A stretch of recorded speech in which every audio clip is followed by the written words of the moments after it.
Yeah. How have you been? What have you been up to? I just talked to Al, and Yeah. he's like, "How is it being a supervisor?" I said, "Well, I can only compare it to one thing, and it is in the Bible, in the book of Job. Mm. Job lost his wife. I've lost my sanity. He had balls. I had midnight calls. Yeah. So, but other than that, it's wonderful. Yeah. It's life is wonderful. Yeah. Good Uh, to hear. yes, Good to hear. it's an adventure. Uh, that's one of the reasons I wanted to come. I saw the email, and I just wanted to let the community know what it is that you folks are doing. Mm. It's not just providing a bed for the Mm-hmm. night or for a week. It's it's hope. Mm. It's giving people hope. Yeah. I was able to work myself through some things, and with you guys, Mm. working along with Monoflow and everything, Mm. getting a job, a career, Mm-hmm. you know, and through the grace of God, I was able to get in a position where I was able to pass it on. Mm. I mean, right now we've had with myself 5 other people Mm-hmm. come into Monoflow. Mm. Yeah. To be able to work towards a better future, Mm-hmm. and we are working on a number 6. Okay. He's in the orientation process. Heck yeah. Yeah, and it's just amazing. Mm-hmm. It takes a community. Mm-hmm. It absolutely takes a community. Yeah, it's wonderful. Yeah. I I love love it. it. It's passing it on. It's Yeah. like somebody buys you a biscuit in the Mm-hmm. morning, Mm. you pass it on. Yeah. When you feel the grace of God come upon you, you Mm-hmm. pass it on. Yeah. It, it's a wonderful Yeah. thing. I love that. I love that. Seriously, you're the man. Amen, sister. Yeah, you're the man. Well, Ryan, I don't. If you feel comfortable sharing your story, I know a little, at least what you feel comfortable with. I know you've done that Yes, I have. with us in the past, and so if you feel so comfortable doing that, would you share with me a little bit of your story? What made me me? What brought me here? Uh, wow. It's, I was a pretty go lucky guy. Mm-hmm. Uh, Worked my way up in the ranks in the oil industry, working on boats and everything. Worked Mm-hmm. myself up to captain, and there came a day where I was put in a position where my engineer, he was kind of. I got up in the morning. It's kind of like he worked noon to midnight, and it was 6 o'clock in the morning. It's kind of like, why are you sitting in the galley? Mm. And we started talking and everything, and we convinced. I convinced myself, and I think I convinced him Mm-hmm. that he might have had a chest cold, Mm. but it was more than a chest cold. Mm. Uh, he did not fly in on a helicopter. I flew in on the helicopter, Mm. and 13 hours later, the boat got to the dock.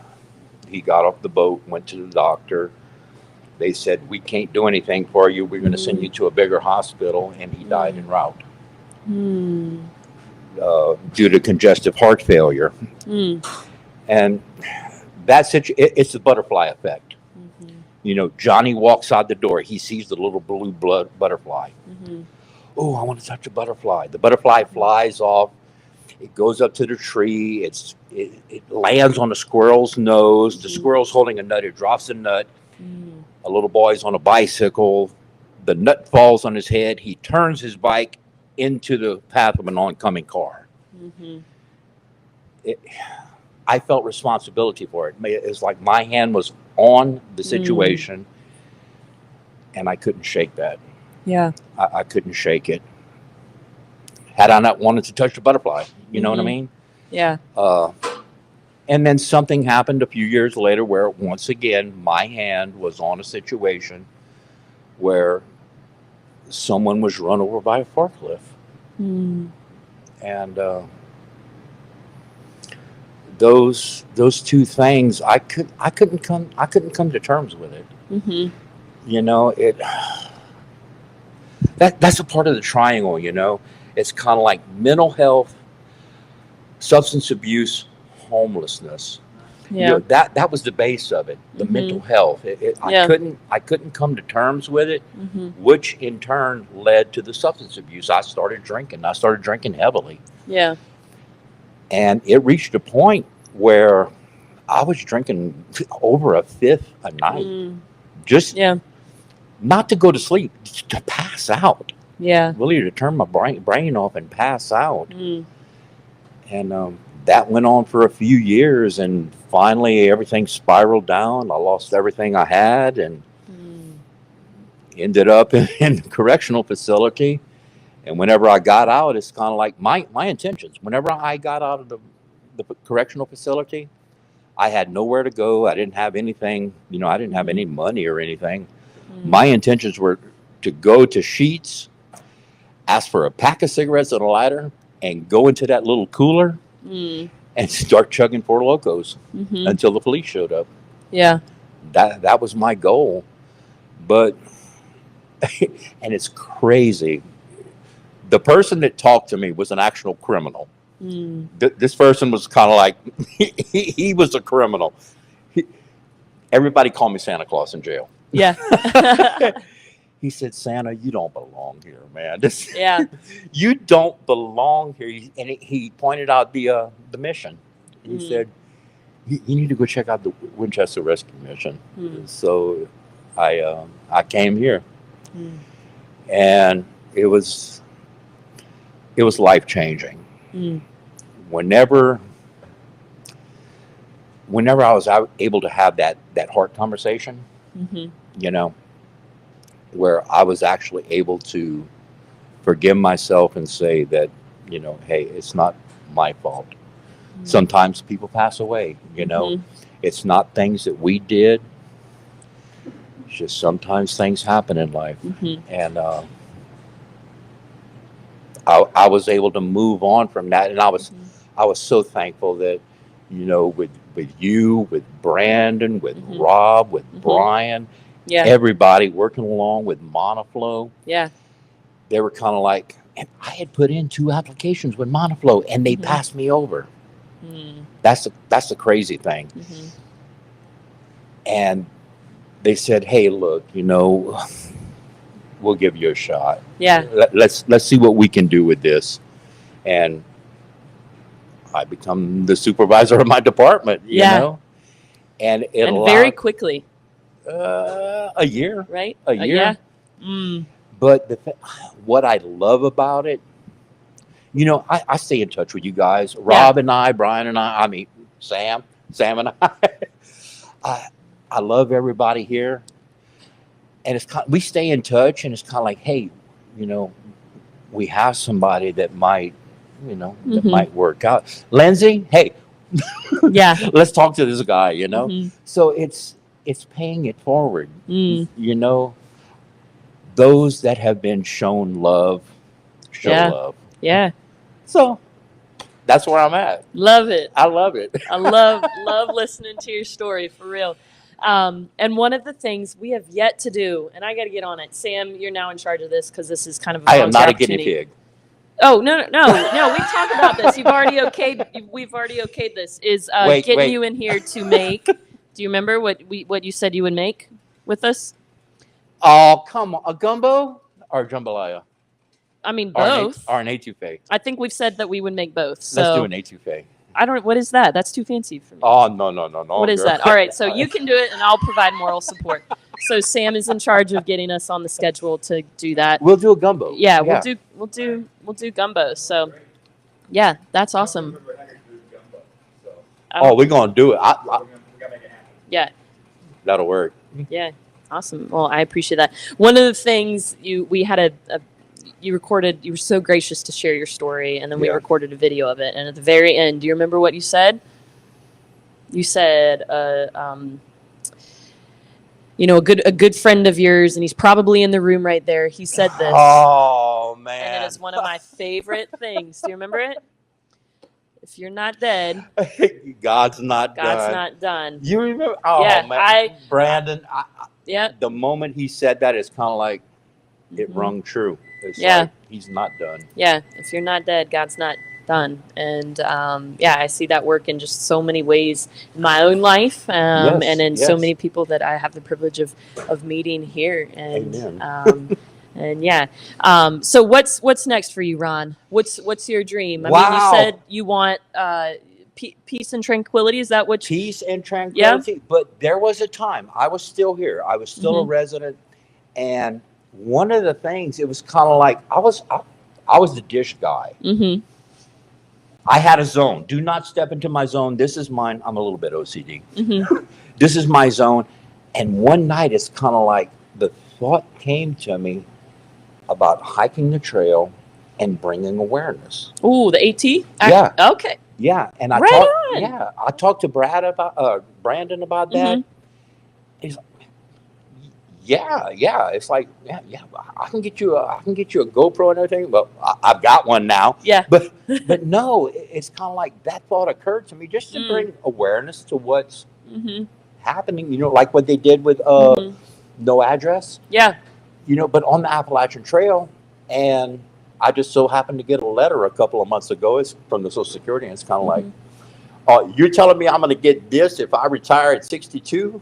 Yeah. I'm going hike. Yeah. Okay. So my goal in April 24th of 2026, is to start another Appalachian Trail adventure. Mm-hmm. When I did it the first time in 2008, I was looking for something. I was walking away from all those problems, from Gary and Brad dying. I was just looking for something, but this time I know what I'm looking for. It's I want to bring awareness to this. I really think it's whenever we take everything and we break it down, it's a mental health issue in our country. Yeah. If we can just bring awareness to that there are people struggling with things. If we can just help them, if we can help those people, and anything I can do on the trail, because I know in my heart, I've had so many conversations while I was hiking. There are people on the trail, they are struggling with things, but they don't want to bring it out. Yeah. But if we can bring awareness to that, if we can address the mental health issues, we can prevent the substance abuse, which in turn leads to the homelessness. We got to start somewhere, and it's only a small part. But if I can make just a little bit of a dent, anything I can do, hey, thank you, God. I want to do it. You know, right on. And just walking in the woods. Right. I love it. I love it. So would you hike the whole thing in one outing? Would you break it up? Well, April, I would probably start at Bears Den Hostel and hike slowly north. Okay. Hiking with the weather. It's still chilly. Yeah. Not so much snow, but cold. Yeah. Hike up to Maine, turn around, start hiking south. And once it gets cold, they have the Florida Trail. Go down to Key West. Oh. And start hiking north from there. But along the way, just talking to people, you know, maybe start a YouTube channel or something. Yeah, I can see that. You know, just Shepherd's Frivolous Journeys on the Trail. I don't know. Something. You know, I don't know. Keep track of that. Yeah. But something that would maybe help to bring awareness, you know, talk about that. And maybe also for people that are getting older, you know, my age and everything, there is an option. You can go hike, you know, be healthy, get on a trail, hike, and enjoy life. You know, so that's a goal. Yeah, love it. I told my supervisor about that, who in turn told Mr. Henning about that. And he's like, well, hey, at least he's giving us a year's notice. Yeah, right? Yeah. Yep. But that's a goal. But the ultimate purpose is to to bring awareness to mental health concerns in our country, because it's running rampant. Yeah. You know, people like in my case, you know, I was dealing with the death of 2 people. Yeah. Nobody could tell me anything. Like, I'm not a dummy, but it's like there was a certain kind of help that I needed that I couldn't get from anybody else. Yeah. We just have to meet people where they are. Yeah, and it's it takes a community to do that, because you might not have the answers. Sam might not have the answers. Rob, Brian, Brandon, but there is somebody in that circle that is going to have an answer. And if I can do that and reach that one person, it's like, man, I get what he's saying. You know, that's where I'm at. If I can connect with that one person, it was all worth it. Yep. You know, so that's my goal. I love it. I absolutely love that, Ron. What is and you do this so well. You know, you share, you're so vulnerable and gracious and with us and sharing your heart story. is on my sleeve. Yeah. What is one of the things that you feel like helped you feel the most seen or the most heard or the most valued in that? We talked about the word honor with Chris Bennett a little earlier. Okay. Like what, and not just in your in your, you know, story of, you know, recovery and addiction, things like that, but just in general in your life now, what's like 1 or 2 things that really help you feel seen or honored? Oh wow, that's being able to relate. It's like being respected, being loved, but being understood. Yeah.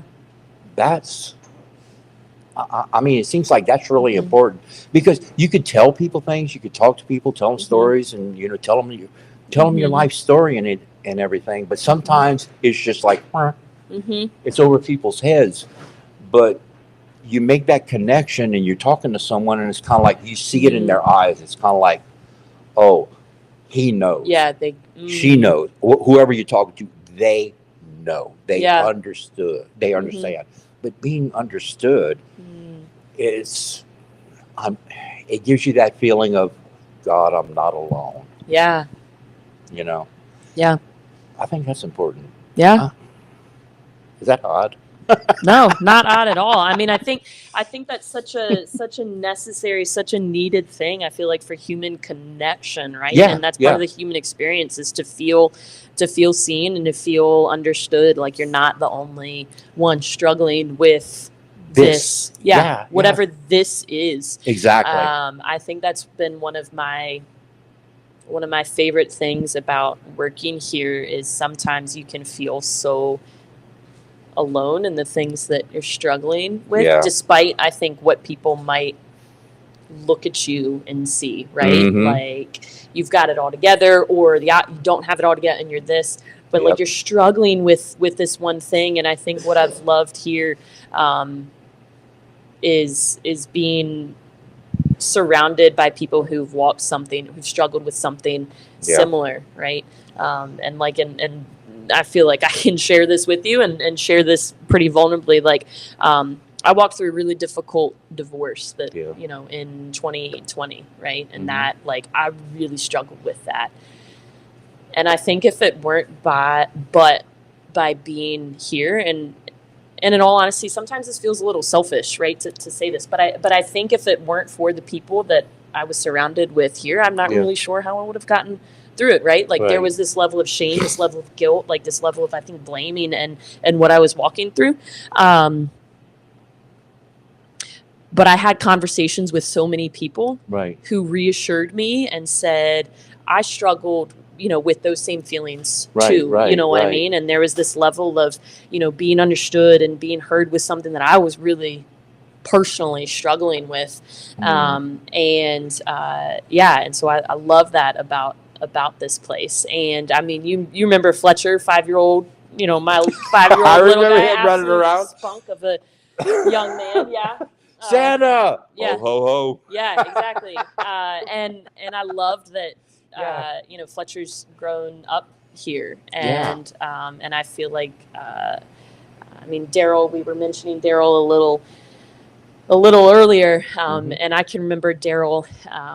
You know, Fletcher would get so excited to see Daryl sitting at the welcome desk, and Al, when Fletcher walks in, he's like, "Hey, Al," and like he pops his head in everybody's office, and you know, he loves coming to worship, and I love that I can, you know, I would say like Rescue Mission Ministries, family ministry, and I love that.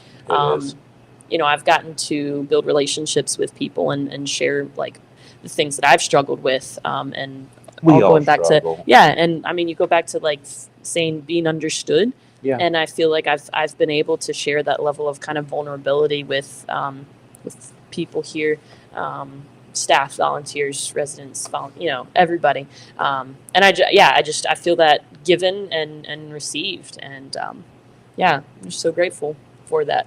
Amen. Yeah.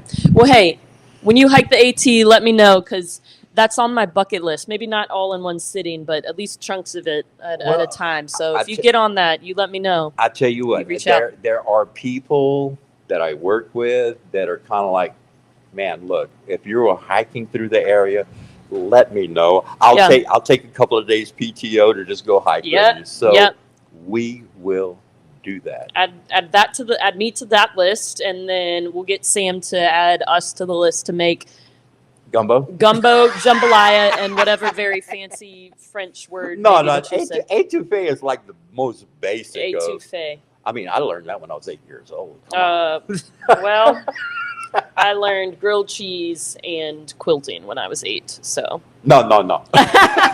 Where you going, honey? All right, I love you, man. Thanks for sharing your story. Yes, ma'am. I'm going home. Absolutely appreciate it. Oh, hey, Ashley, our community paramedic. She said, "Ron, you're so right about mental health, substance abuse, and how it can impact lives. Your story is inspiring. I hope to meet you sometime."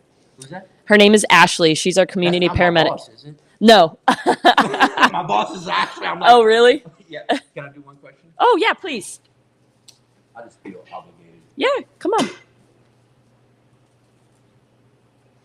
What do you think is the biggest barrier to ending homelessness in our community? Oh boy, understanding. I mean, it goes to that. It's coming out. It's getting to meet people. Not looking at people. It's like, oh, you're homeless. You know, getting to meet people, getting to know people, and just maybe, they may have that one thing that person is looking for. Like we were talking about, it's being understood. You know, they might have that one thing. Yeah, love that. I would say, leading, like one of the kind of mantras that I have is leading with curiosity, like lead life with curiosity and seek to understand. Absolutely. Like, and I would agree 100% with you. I think I could debate, or not debate, but ramble on a couple different policies and federally, state, and even locally that can maybe change some things and barriers for people experiencing homelessness. But I think that's a good place to start. A community movement to where meet the homeless. Yeah, something. Yeah, something. We'll get. You're onto something, man. We'll get it. You're onto something. Ashley. Yeah. Monoflow, Repro. Give me a call. Yeah.